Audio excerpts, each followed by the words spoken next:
जय हिंद दोस्तों। आज की क्लास में हम राहुल सांकृत्यायन जी की जो मेरी तिब्बत यात्रा पुस्तक है उसके बारे में पढ़ेंगे। इसके महत्वपूर्ण फैक्ट देखेंगे जिससे प्रश्न बन सकते हैं। सबसे पहले दोस्तों क्लास को लाइक कर दो और कमेंट जरूर करना है क्लास कैसी लगी आपको। रचना की बात करें तो रचना का क्या नाम है? मेरी तिब्बत यात्रा। ठीक, मेरी तिब्बत यात्रा। विधा कौन सी है इसकी? यह एक यात्रा वृत्तांत है दोस्तों, यात्रा वृत्तांत है। लेखक कौन है? राहुल सांकृत्यायन। ठीक। प्रकाशन वर्ष कब हुआ? इसका प्रकाशन कब हुआ? 1937 में। पुस्तक की सूची, विषय सूची इस प्रकार है, शीर्षक इसके ल्हासा से उत्तर की ओर, चाड़ की ओर, शक्य की ओर, झेनम की ओर। यहां पर इस तरह है दोस्तों, जैनम की ओर और नेपाल की ओर। 5 खंडों में विभाजित है। ठीक, यह पुस्तक 5 खंडों में, ये यात्रा वृत्तांत परिशिष्ट के रूप में दोस्तों ल्हासा की ओर दे रखा है। ये तो इस पे अपन को ध्यान नहीं देना, हमें ध्यान किस पे देना है? इन 5 खंडों पर, ल्हासा से उत्तर की ओर, चाड़ की ओर, शक्य की ओर, जैनम की ओर और नेपाल की ओर। प्रश्न बनेगा दोस्तों यहां से क्रम, इनके क्रम को लेकर, तो आपको इनका क्रम याद में रखना है। पुस्तक का पहला उपशीर्षक कौन सा है? इस प्रकार भी प्रश्न बन सकता है, तो कौन सा है? ल्हासा से उत्तर की ओर। क्रम कैसे याद रखना है? ट्रिक है एक क्रम से याद करने के लिए।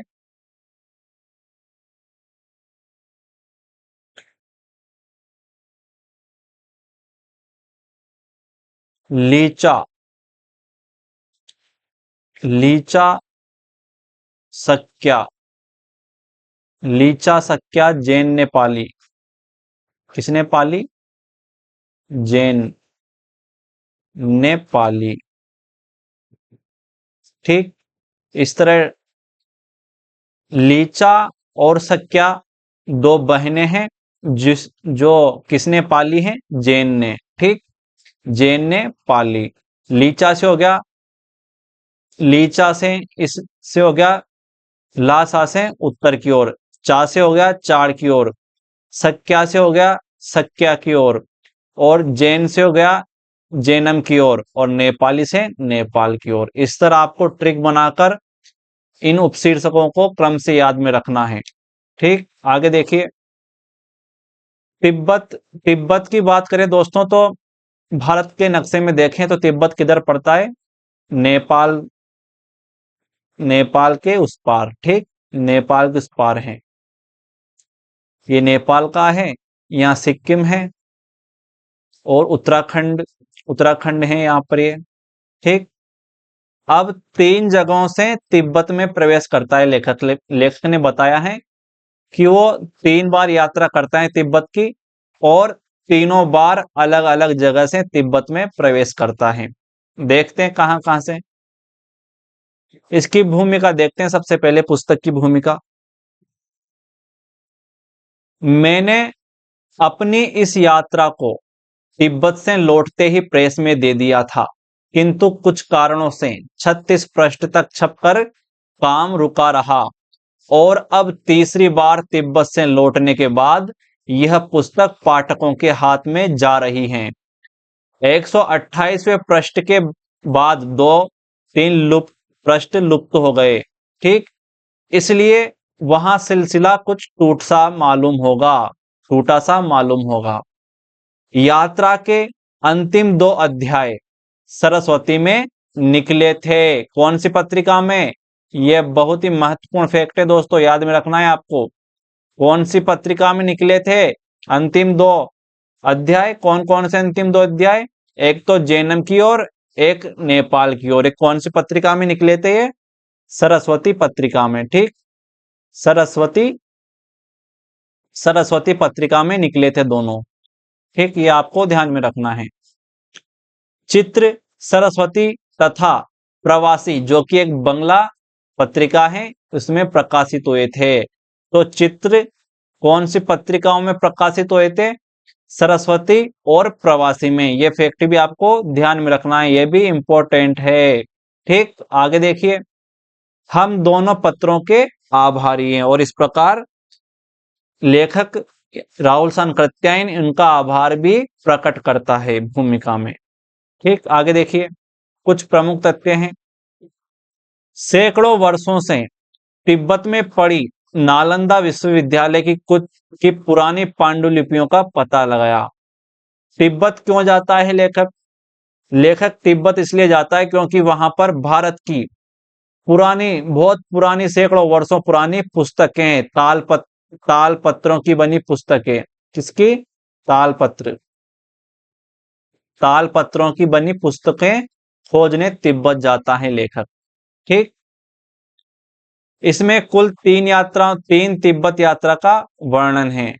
कितनी तिब्बत यात्राओं का वर्णन है? 3 तिब्बत यात्राओं का।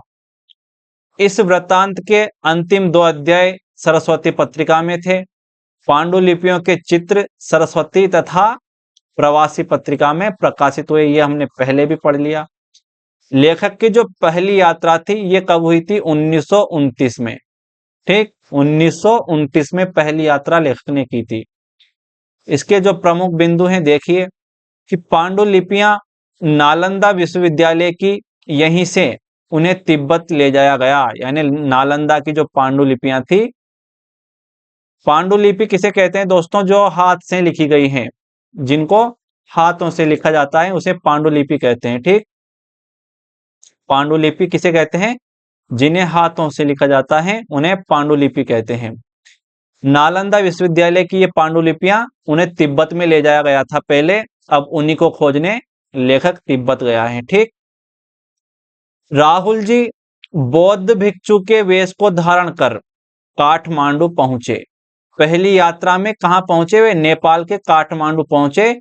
वहां से एक मंगोल भिक्षु लोब जंग सेरब के साथ तिब्बत में प्रवेश किए। तो बौद्ध भिक्षु का रूप धारण करते हैं कौन? राहुल सातकृत्यायन। ठीक, और कहां से पहली यात्रा करते वक्त वो तिब्बत में कहां से प्रवेश करते हैं? नेपाल से। ठीक, नेपाल के काठमांडू से। तो ये आपको ध्यान में रखना है, पहली यात्रा में काठमांडू से प्रवेश करते हैं तिब्बत में। आर्थिक रूप से कमी होने पर 15 महीने में वापस भी आ गए। फिर ये तिब्बत ग्रंथ पांडुलिपियां को लेकर 22 खच्चरों पर लाद कर कलिम्पोंग लाए।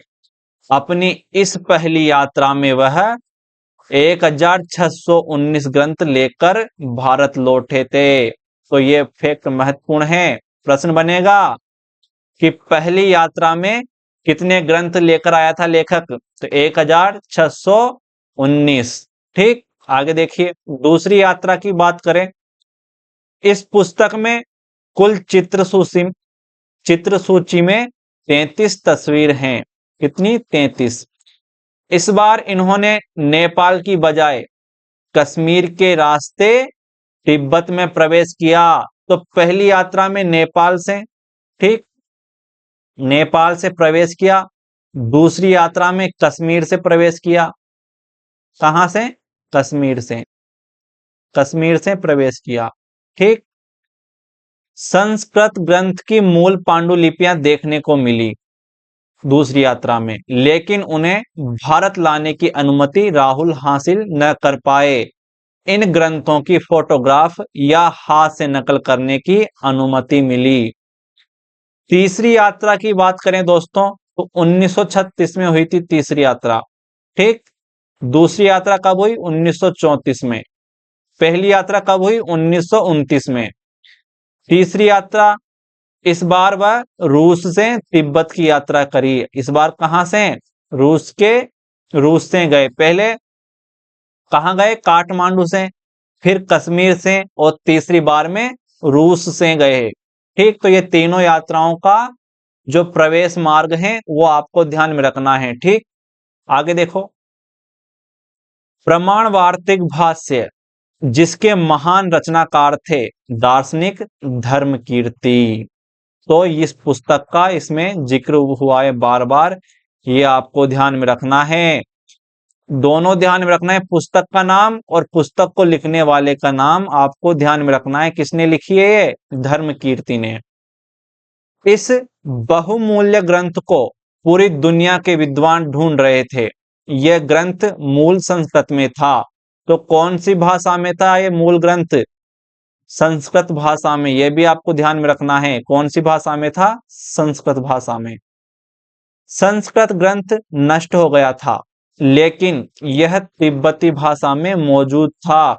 इस ग्रंथ को ढूंढने के लिए रूस में विवाह के मात्र 23 दिन बाद अपनी पत्नी को छोड़कर तिब्बत चले गए। यानी राहुल सानकृत्यायन ने रूस में विवाह किया एक नारी से, और विवाह के 23 दिन बाद ही ये अपनी यात्रा को निकल गए। ठीक, आगे देखिए। अब इसका पहला खंड देखते हैं दोस्तों। पहले खंड का क्या नाम है? ल्यासासें उत्तर की ओर। ल्यासासें उत्तर की ओर। अब इसमें पया, यहां पर डेस है बीच में, पया जिसको फेनबो के नाम से भी जानते हैं। ठीक, अब यह पुस्तकों प्रिय आनंद जी को संबोधित करके लिखते हैं। तो यह फैक्ट आपको ध्यान में रखना है। प्रश्न बन सकता है, लेखक ने पुस्तक किसे संबोधित करके लिखी थी? तो आनंद को। आनंद नाम के एक व्यक्ति है कोई, जिसे संबोधित करके लेखक लिखता है। ठीक, ल्हासा में 2 महीना 11 दिन रहे। कितने 2 महीना और 11 दिन रहे। कहां पर? ल्हासा में। इसी बीच विनय पीटक के अनुवाद तथा विज्ञप्ति के उस भाग को संस्कृत में करने के अतिरिक्त 2 महत्वपूर्ण तालपत्र के संस्कृत ग्रंथ कौन कौन से? समयालंकार टीका और वाद न्याय टीका की खोज पाने का सौभाग्य मिला। ठीक, तो ये 2-3 पुस्तकों के नाम आपको ध्यान में रखना है। 2-3 पुस्तकों के नाम ध्यान में रखना है आपको। ठीक, मेरे एक विद्वान मित्र का कहना है कि फेमबो हमेशा तंत्र मंत्र से बगावत करता रहा है। कौन सा क्षेत्र? फेनबो नाम का क्षेत्र। इतने से भी फेमबो हमारे जैसे नास्तिकों के लिए चाछेनपो, इस तरह के नाम आपको देखने को मिलेंगे दोस्तों इसमें, परम पवित्र ठहरा। अब यहां पर लेखक ने खुद को नास्तिक कहा है। राहुल सानकृत्यायन थोड़े नास्तिक प्रवृत्ति के थे, या थोड़े कह लो या पूरे कह लो, लेकिन उन्होंने खुद को नास्तिक प्रवृत्ति का बताया है।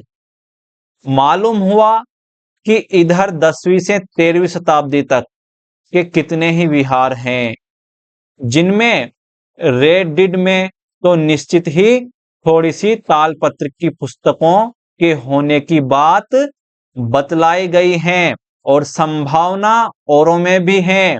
वास्तव में यही कारण है इधर आने का। तो क्यों आए इधर? तालपत्र की पुस्तकों को खोजने के लिए। ठीक, आगे देखिए। सभी पुराने मठों के लिए पुस्तकें दिखाने आदि के काम के लिए भोट सरकार से चिट्ठी मिलने वाली है। भोट के वर्तमान राजा कौन है? रेडिड रिम्पोछे। इसका नाम आपको ध्यान में रखना है। राजा का नाम क्या है? रेडिड रिम्पोछे ने एक पत्र अपने रेडिड मठ के लिए दे दिया, और सिक्किम की महारानी के भाई रक्षा कुसो ने तंगलुंग के लिए चिट्ठी दे दी। इस तरह 2 मठों के लिए राहुल सानकृत्यायन चिट्ठियां लेकर आता है उनमें प्रवेश के लिए, वरना बिना चिट्ठियों के राहुल सानकृत्यायन को प्रवेश नहीं मिलता। ठीक, आगे देखो। इसी तरह 2-3 चिट्ठियां मिल गई। 2-3 चिट्ठियां उन्हें मिल जाती हैं। चिट्ठियों के बाद दूसरा प्रश्न था साथी सवारी का, यानी उन्हें प्रवेश के लिए जो चिट्ठियां तो मिल चुकी थी, लेकिन इस यात्रा में जाने के लिए दोस्तों कुछ साथी और सवारी की उन्हें जरूरत थी, तो उसका इंतजाम करने लग गए वो। आगे देखो, छुश्रिनसर के स्वामी साहू पूर्णमान ने अपने 6 खच्चरों तथा खच्चर वाले को दे दिया, यानी 6 खच्चर मिल गए जिस पर बैठकर जाने वाले थे, वो मिल गए। अब सवारी का प्रश्न तो इस प्रकार हल हो गया, रहा साथियों का, यानी अब इस पर बैठकर जाने वाले साथी भी इन्हें खोजने थे। इसके सिवा अब साथी भी मिल जाते हैं इन्हें, इसके सिवा एक फोटोग्राफर की भी आवश्यकता थी, यानी वहां पर जहां ये जा रहे थे पुस्तकों को खोजने के लिए, हो सकता है उन्हें पुस्तक लाने के लिए आज्ञा न मिले, तो उन पुस्तकों के फोटो खींचकर लाएंगे फिर वहां से। सौभाग्य से ल्हासा के फोटोग्राफर श्री लक्ष्मी रत्न ने चलना स्वीकार कर लिया। ये पात्र बहुत ही महत्वपूर्ण है इस पुस्तक में, ठीक, आपको ध्यान में रखना है। लक्ष्मी रत्न कौन है? फोटोग्राफर है। कहाँ का है? ल्हासा का है, जो लेखक के साथ चलने के लिए राजी होता है। इन्हें तिब्बत के लोग नातीला के नाम से बुलाते थे। ये फैक्ट भी महत्वपूर्ण है दोस्तों। प्रश्न बनेगा, फोटोग्राफर लक्ष्मी रत्न को किस नाम से बुलाते थे तिब्बत के लोग? किस नाम से बुलाते थे? नातीला के नाम से। क्यों? क्योंकि उसकी नानी उसे नाती कहा करती थी और तिब्बत के लोग उसे नातीला, ठीक। इनके साथ और भी साथी गए राहुल सांकृत्यायन के साथ, कौन कौन थे? एंची मींची एक साथी तो ये थे, ठीक। दूसरा साथी का नाम क्या था? सोनम गेल्म छन, दूसरा साथी ये था। इसका अर्थ इन्होंने बताया है पुण्य ध्वज करके, इस शब्द का अर्थ पुण्य ध्वज, ठीक, पुण्य ध्वज, ये आपको ध्यान में रखना है। इस नाम का क्या अर्थ बताया? पुण्य ध्वज। एक नाम और है गेन दुन छो फेल, इसका अर्थ बताया है धर्मवर्धन। दोस्तों ये धर्मवर्धन भी महत्वपूर्ण है, इसमें बहुत महत्वपूर्ण है, इसका नाम आपको ध्यान में रखना है। और ये एक अच्छे चित्रकार थे, ये बात भी आपको ध्यान में रखनी है, इंपॉर्टेंट है ये फैक्ट। प्रश्न बनेगा, फोटोग्राफर कौन था? नातीला यानी लक्ष्मी रत्न, और चित्रकार कौन था? धर्मवर्धन, ठीक। धर्मवर्धन की और भी विशेषताएं, तथा इतिहास और न्याय शास्त्र में अच्छी पकड़ रखते थे। कौन? धर्मवर्धन। सभी लोग अपने साथ बंदूक और खच्चर ले जाते हैं। दोस्तों जब ये यात्रा करने जाते हैं तो कभी कभी इनको ऐसे रास्तों से यात्रा करनी पड़ती है जहां पर लूटपाट का संकट अधिक रहता था, इसलिए अपने साथ रक्षा के लिए बंदूकें भी लेकर जाते हैं ये यात्रा में, ठीक। आगे देखिए, लेखक पा या नाम के स्थान पर पहुंच जाते हैं। लेखक कहता है कि हमारे लिए पाया का अर्थ पाया ही है, इतनी मेहनत से जो पाया इसे, और बिना चोरों की गोली का शिकार हुए पाया है इसे, ठीक। अब पाया के बाद में कहां पहुंच जाते हैं? नालंदा, तिब्बत में एक नालंदा है, ठीक, वहां पहुंच जाते हैं। कितनी तारीख को? तारीख भी दे रखी इन्होंने, 31/7/1934। पाया से 8 बजे रवाना हुए, 6 खच्चर थे इनके पास, और लड़ू थड़ू अर्थात बेलों का मैदान, ये फैक्ट आपको ध्यान में रखना है, प्रश्न बन जाएगा। लड़ू थड़ू का अर्थ क्या है? यानी बेलों का मैदान को क्या कहते हैं? लड़ू थड़ू, ठीक, दिखाई दिया।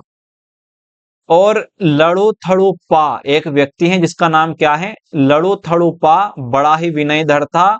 उसके बारे में कहा जाता है कि उसे जन्म भर में 3 बार ही हंसी आई थी, ठीक। ये फैक्ट आपको ध्यान में रखना है, प्रश्न बनेगा, किसको जन्म भर में सिर्फ 3 बार हंसी आई थी? तो किसे आई थी? लड़ू थड़ू पा को, ठीक। आगे देखिए, मध्याह्न के भोजन के बाद हमारा काफिला नालंदा के लिए रवाना हुआ। लंका में भारत के नालंदा के नाम पर वहां एक नालंदा है। यहां पर बताया है कि तिब्बत में भी एक नालंदा है और लंका में भी एक नालंदा है, नालंदा के नाम पे। ठीक, आगे देखो, नालंदा बहुत सुंदर और हरियाली युक्त जगह पर है। यह अच्छा विद्या केंद्र था। लामा अपने शिष्यों को पढ़ा रहे थे यहां पर। जब हम लोग पहुंचे तो पूछने पर सहृदयता के साथ बताया कि यहाँ तालपत्र की पुस्तकें नहीं हैं। तो तालपत्र की पुस्तकें खोज रहा था लेखक। शाम को शास्त्रार्थ के बाद हम लोग विश्राम के लिए गए। अब उसके बाद ये कहाँ आ गए? नालंदा के बाद से ग्यलखड्ड इस स्थान पर आ गए। ठीक, नालंदा से सुबह विदाई ली। बूंदाबांदी शुरू हो गई थी जब ये नालंदा से निकल रहे थे। पाषाण की मूर्तियां भोट देश में दुर्लभ हैं। ये फैक्ट आपको ध्यान में रखना है। कौन सी मूर्तियां? प्रश्न दे देगा, कौन सी मूर्तियां भोट देश में दुर्लभ हैं? लोहे की मूर्ति, मिट्टी की मूर्ति, पाषाण की मूर्ति, तांबे की मूर्ति। तो कौन सी मूर्तियां दुर्लभ हैं? पाषाण यानी पत्थर की मूर्तियां। ठीक, पत्थर की मूर्तियां दुर्लभ हैं। यहाँ की मूर्तियां भारतीय मालूम पड़ती हैं। उनकी बनावट ऐसी है जैसे भारत की मूर्तियों की बनावट रहती है। यहाँ के विहार, यहाँ के विहार में भी हमें तालपत्र की पुस्तकें नहीं मिली। हम लोग गेलाखड्ड से चल दिए। उधर हमें एक गांव के गरीब घर में शरण मिली। गांव का नाम था फनदा। ठीक, अब अगली जो जगह थी क्या थी? लेखडगदोड़। इस स्थान पर आ गए, इस स्थान पर आ गए।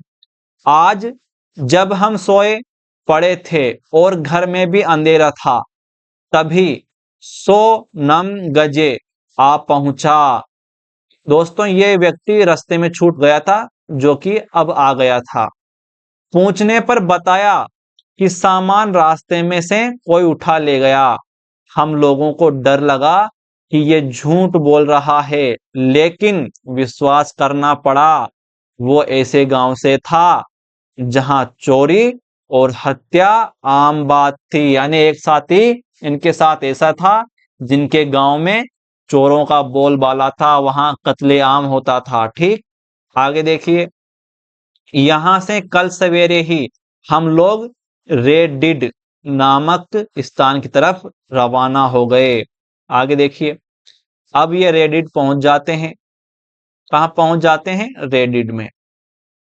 हमारे दो साथी एक छोटी चट्टान पर पत्थर के टुकड़ों को मार रहे हैं और साथ ही कहते जा रहे हैं चाफू माफू। ये शब्द भी आपको ध्यान में रखना है। इसका अर्थ पूछ लेगा। इसका अर्थ क्या है चाफू माफू का?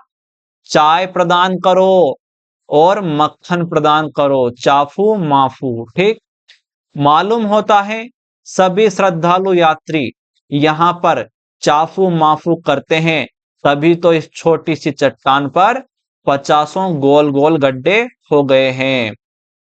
आगे देखो, एक घुमाव को पार करते ही देवदार के घने जंगल में रेडिड गुम्बा सामने आ गई। रेडिड गुम्बा। हमारे साथियों ने अपनी पिस्तौल और बंदूक को हाथ में ले लिया, क्योंकि हथियार को बिना हाथ में लिए इस गुम्बा के भीतर जाना निषिद्ध है। इसमें बहुत खतरा है लूटपाट का, डकैतों का। ठीक, पश्चिम वाले विशालकाय स्तंभ के पास पहुंचकर हमने रेडिड रिम्पोचे की चिट्ठी, रेडिड रिम्पोचे, ठीक, जो राजा है भोट का, वर्तमान राजा की चिट्ठी भीतर गुम्बा के अफसर को, जिसका नाम था देछड़ को, पास भेज दी। हमें जो चिट्ठी दी गई थी उसमें सिर्फ कमरे में रहने की बात थी। अब दोस्तों, राहुल सातकायन भोट के राजा कौन? रेडिड रिम्पोचे से चिट्ठी लेकर आए थे कि हमें आपके रेडिड मठ में जाकर पुस्तकें देखने को दी जाएं, इसकी आज्ञा आप अब इस चिट्ठी में दे दीजिए। उन्होंने उनकी भाषा में लिखा जो केवल रेडिड मठ वाले ही समझ सकते थे। उनको राहुल सातकत्यायन को चिट्ठी दे दी लिखकर। अब जैसे ही वे चिट्ठी रेडिड के मठ वालों को दिखाते हैं तो रेडिड के मठ वाले कहते हैं कि इस चिट्ठी में तो केवल आपके ठहरने की व्यवस्था करने को कहा गया है, पुस्तक दिखाने का जिक्र इस चिट्ठी में नहीं है।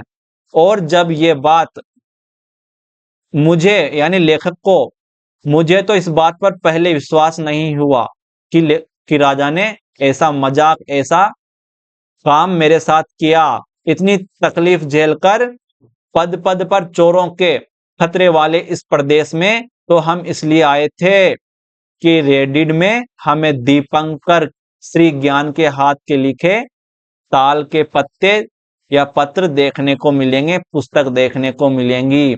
तो ये फैक्ट आपको ध्यान में रखना है। किसकी पुस्तकें देखने आए थे? दीपंकर श्री ज्ञान की पुस्तकें मोस्ट फैक्ट हैं। कौन से मठ में? रेडिड के मठ में। आगे देखो, पिछली यात्रा में जब रेडिड रिम्पोछे से रा विहार में पढ़ते थे। कौन सी विहार में? सेरा विहार में। रेडिड रिम्पोछे कौन सी विहार में पढ़ते थे? से रा विहार में पढ़ते थे। तभी उन्होंने मुझसे कहा था कि उनके विहार में दीपंकर, मोस्ट इंपोर्टेंट आपको ध्यान में रखना है ये नाम, दीपंकर की हाथ की कुछ पुस्तकें हैं, रेडिड चलने पर उन्हें दिखाएंगे। ऐसी बात किसने कही थी? रेडिड के राजा रेडिड रिम्पोछे ने। किससे कही थी? राहुल सातकत्यायन से। उस समय रेडिड रिम्पोछे तिब्बत के राजा नहीं हुए थे। अब की बार जब उनसे मिला तब यह चिट्ठी मिली और उस चिट्ठी में पुस्तक का जिक्र नहीं। यदि मुझसे यह बात ल्हासा में कह दी गई होती तो शायद मैं ऐसी खतरनाक यात्रा को न करके इस समय को किसी दूसरे काम में लगाता, किसी दूसरी जगह की यात्रा करने में लगाता। ठीक, आगे देखो, पास ही तमचन नाम का पवित्र देवदार पेड़ है जिसके ऊपर भोट का उक्त महान देवता निवास करता है। ये आपको ध्यान में रखना है।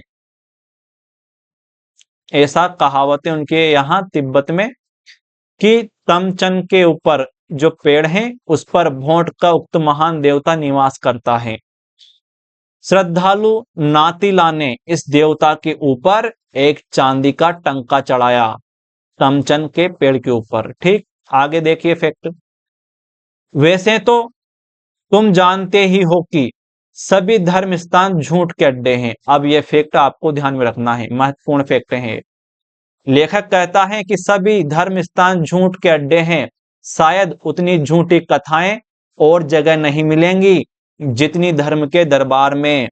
धर्म वास्तव में झूठ की आयु को लंबा करने में बड़ा सहायक होता है। इस मंदिर में भी झूठ का एक बड़ा भारी इश्तेहार है। वर्तमान में रेडिड लाम के पैर का एक काले पत्थर पर निशान कांच के भीतर रखा हुआ है। श्रद्धालु भक्तों से कहा जाता है कि बचपन में लामा रिम्पोछे ने पैर को महज स्वभाव से पत्थर के ऊपर रख दिया था और उस पर यह निशान उतर आया। यानी उन्होंने पैर के ऊपर पत्थर रखा, पत्थर के ऊपर पैर रखा और जिससे वो उस पैर का निशान पत्थर के ऊपर छप गया और लोग आज उसे पूजते हैं। यदि भगवान अपने भक्तों के झूठ के इस तूफान बदतमीजी को देखते तो क्या कहते? इस तरह की बातें लेखक मन में सोच रहा है। तो ये फैक्ट आपको ध्यान में रखना है। कहां से कहां तक? कि सभी धर्म स्थान झूठ के अड्डे होते हैं और शायद उतनी झूठी कथाएं और जगह नहीं मिलेंगी जितनी धर्म के दरबार में। धर्म वास्तव में वस्तुतः यानी वास्तव में झूठ की आयु को लंबा करने में बड़ा सहायक होता है। यहां से लेकर यहां तक यह कथन आपको ध्यान में रखना है। प्रश्न बन जाएगा यह कथन कौन सी रचना से लिया गया है। ठीक, अब हम अब हम दूसरे नंबर वाले मंदिर के द्वार के बाहर के स्तंभगार में आए। इसमें सभी चित्र अजंता की चित्रकला जैसे हैं। मुझे तो आशा न थी कि अजंता से इतनी समानता रखने वाले चित्रपट यहाँ हो सकते हैं। फोटो लेने की अनुमति न होने से मैं उनकी नकल भारत नहीं ला सकता। इसका बड़ा अफसोस रहा। दीपंकर दीपंकर के हाथ की यह पवित्र पुस्तक, जिसमें शायद उनकी हिंदी में रचित वज्रासन वज्र गीत भी हो, न जाने कब इन नादान रक्षकों के हाथ से सर्वदा के लिए नष्ट हो जाए। तो दीपंकर का आपको नाम ध्यान में रखना है। ठीक। ल्हासा, अब आ गई ये ल्हासा पे रेडिट से। परसों शाम को मुझे ल्हासा लौट आना पड़ा वापस। ठीक। मैंने एक सप्ताह और बाहर ही रहने का विचार किया था, भोंट में। वैसे भी मनुष्य का प्राण बहुत मूल्य नहीं रखता, और यह आदमी तो मनखम प्रदेश का रहने वाला है, जहां पर लोग मृत्यु से खेल करते हैं। इन्हीं कारणों से दीर्घ और कठिन चढ़ाई चढ़कर प्राय 30-32 मील की दौड़ लगा 8 अगस्त को मैं ल्हासा चला आया।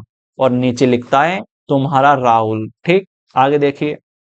द्वितीय खंड, पहला खंड पढ़ लिया, अब द्वितीय खंड पढ़ेंगे, चाड़ की ओर। ठीक, चाड़ की ओर। इसमें फिर आनंद जी को संबोधित करते हुए लिखते हैं लेखक। ठीक, तो ये महत्वपूर्ण है दोस्तों, किसको संबोधित करके लिखा है? आनंद जी को। इस महीने में कोई बड़ा काम नहीं किया, सिर्फ साम्यवाद ही क्यों को समाप्त किया। इस पुस्तक का नाम आया साम्यवाद ही क्यों। पुस्तक लिखी इन दिनों इन्होंने। फैनबो के प्रांत में आने से हमारे फोटोग्राफर नातीला ने एकदम मन ढीला कर लिया, यानी मैं फैनबो नहीं जाऊंगा, मना कर दिया। हमारे पास किताबों के फोटो लेने का कैमरा नहीं। कैमरा तो है, किंतु वह ग्याची में पड़ा है। तिब्बत में, खासकर भारत और ल्हासा के बीच के रास्तों में, यदि कोई डॉक्टर आए तो उसे सबसे अधिक रोगी गर्मी और सुजाक के मिलेंगे। मालूम हुआ कल नड़गरचे से सर चार्ल्स बेल यहां आ रहे हैं। किसका जिक्र आया है? चार्ल्स बेल का। बेल साहेब को तिब्बत वाले बेलुनछेन के नाम से पुकारते हैं। ये फैक्ट बहुत ही इंपॉर्टेंट है दोस्तों, आपको ध्यान में रखना है। चार्ल्स बेल को लोग क्या कहते हैं? बेलुनछेन। लुनछेन भोट शासक दलाई लामा के बाद दूसरा पद है। ठीक, लुनछेन। इस पदवी को सर चार्ल्स के मित्र स्वर्गीय दलाई लामा ने प्रदान किया था। ठीक। अब ये चाड़ से कहां आ गए? ग्याची की ओर। 16 तारीख को सवेरे ही सामान धर्मवर्धन, जो कि चित्रकार भी हैं, के साथ छोड़ हम आगे चल पड़े। 8:30 बजे ग्याची पहुंच गए। अब ग्याची में क्या होता है? श्री प्रशांत चंद्र चौधरी, जो कि आईसीएस हैं, आईसीएस हैं अंग्रेज की सरकार में। ये आपको ध्यान में रखना है। आईसीएस कौन है? श्री प्रशांत चंद्र चौधरी जी ने पुस्तकों के फोटो के लिए एक अच्छा कैमरा और 12 दर्जन फिल्म, जो रील उसमें रहती हैं, भेजे। तो कौन भेजता है कैमरा और 12 दर्जन रील फिल्म? प्रशांत चंद्र चौधरी, जो कि आईसीएस की नौकरी पर रहते हैं। अब शक्य की यात्रा में उन्हें ले जाना है, तो शक्य की यात्रा में से ले जाते हैं ये। ग्याची के बाद कहां आते हैं? कसीबू। 8 बजे तीनों पुस्तकें आ गई। एक पुस्तक में तो प्रज्ञा परमिता, अष्टसाई का व्याकरण तथा कुछ और पुस्तकों के कितने ही पत्रे थे। दूसरी पुस्तक का तालपत्र अधिक सुरक्षित है। इसमें सर्वस्तिवादी शाक्य भिक्षु अश्वघोष की टीका है। इसी में अश्वघोष की परिकथा भी है, तो अश्वघोष का जिक्र है। ठीक, पुस्तक खंडित है। इन दोनों तालपत्र की पोथियों के अलावा एक पोथी कागज पर है जो संवत 1310 में लिखी गई थी। पोथी में मैत्रेय कृत मध्यांत विभंग कारिका, मध्यांत विभंग सूत्र और अभिसमयालंकार है। किसकी पुस्तकें हैं? किसकी पुस्तकें हैं ये? मैत्रेय की। ठीक, अब टसीबु के बाद में कहां आते हैं? सीगरचे, इसमें आते हैं इस स्थान पर। यहां कहते हैं कि काम करते वक्त गीत गाने का शौक तिब्बत में आम है। जहां पर लोग खेती में फसल काटते वक्त, कुछ भी काम करते वक्त कुछ ना कुछ गाने का शौक रखते हैं तिब्बत के लोग, ऐसा बताया है लेखक ने। नेपाली लोग तो चंवरी को गो जाति के भीतर गिनते ही नहीं। चंवरी या चमरी, ठीक, चमरी, चमरी दोस्तों, इसे याक भी कहते हैं। और क्या है ये? याक इस तरह दिखाई देता है। याक आपने पढ़ा भी होगा, याक को, वाइफ और याक। ठीक, तो ये याक है और एक गाय की तरह रहता है। इसके बड़े बड़े बाल रहते हैं क्योंकि ठंडे इलाके में रहता है, इसलिए ठंडे इलाके वाले जानवरों के बाल बड़े बड़े रहते हैं। कुदरत उन्हें ऐसा बनाती है बड़े बड़े बाल देकर, ताकि उन्हें ठंड न लगे। बड़े बड़े बाल रहते हैं, इसे याक कहते हैं और इसे चमरी गाय या चवरी कहा गया है इसमें। ठीक, तो नेपाली लोग तो चंवरी को गो जाति के भीतर गिनते ही नहीं। हमारे पुराने भारतीय कोशकारों से पूछा जाता तो वह भी चमरी मृग ही कहते। तो याक को क्या कहते? चमरी मृग। अब दीपांकर के बाद किसका नाम आया? धर्म कीर्ति का।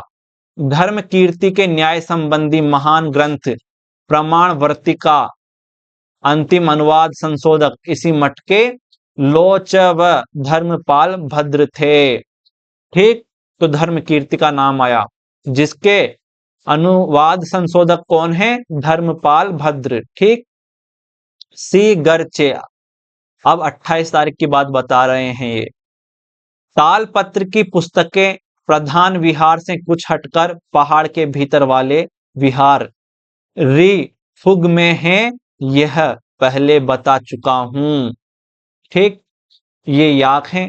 दोस्तों, आज हमने 2 खंड पढ़ लिए हैं, बाकी जो बचे हुए हैं उनको हम अगली क्लास में देखेंगे। आज के लिए इतना ही।